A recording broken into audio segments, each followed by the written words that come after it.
गालजीबाग येथे दिल्लीहून कर्नाटककडे जाणाऱ्या कार चालकाला झोप लागल्यानं अपघात घडला. या अपघातात सुदैवानं कोणतीही जीवितहानी झाली नाही. काणकोण पोलिसांनी घटनास्थळी भेट देऊन पंचनामा केला असून पुढील तपास सुरू आहे.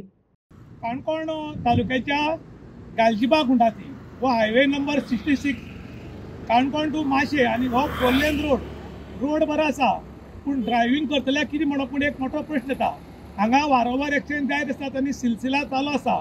आयज सकाळ फुडें दिल्लीच्यान एक गाडी कर्नाटकाक वचपाक जाली आनी तांच्या गाडये वयल्यान कंट्रोल केल्यान गाडी तांची सायड गेली, ह्या लायटीच्या खांब्याक मारली आनी गाडी वयल्यान सकयल गेल्ली आसा.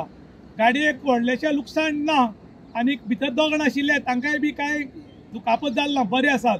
पूण जाता कितें, नाचता येना अंगण वांकडे अशी परिस्थिती जाल्या. खरें म्हणटा जाल्यार सगळ्यांच्या बेस्ट काणकोणाचो रोड तो चावडी टू माशे रोड आसा. तरी आसतना हांगा 6 म्हयन्यांनी एक्सिडेंट जायत वतात.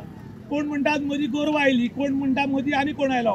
पूण 4 लेन रोडाचेर सुद्दां अशे अपघात जायत जाल्यार हाज्या बरे रोड खंय करतले म्हूण लोक प्रश्न करतात. त्याच बरोबर आतां जेन्ना कंप्लेंट जाली तेन्ना इलेक्ट्रिसिटी डिपार्टमेंटाचे लोक हांगा आयिल्ले आसतात, काणकोण पुलीस हांगा आयिल्ले आसतात, पंचनामा करतात आनीक मुखाल्ली चवकशी काणकोणचे PI श्री हरी रावत देसाय हे मुखाल्ली चवकशी करतात. इन गोवा खातीर दुशांत प्रभू गांवकार, काणकोण.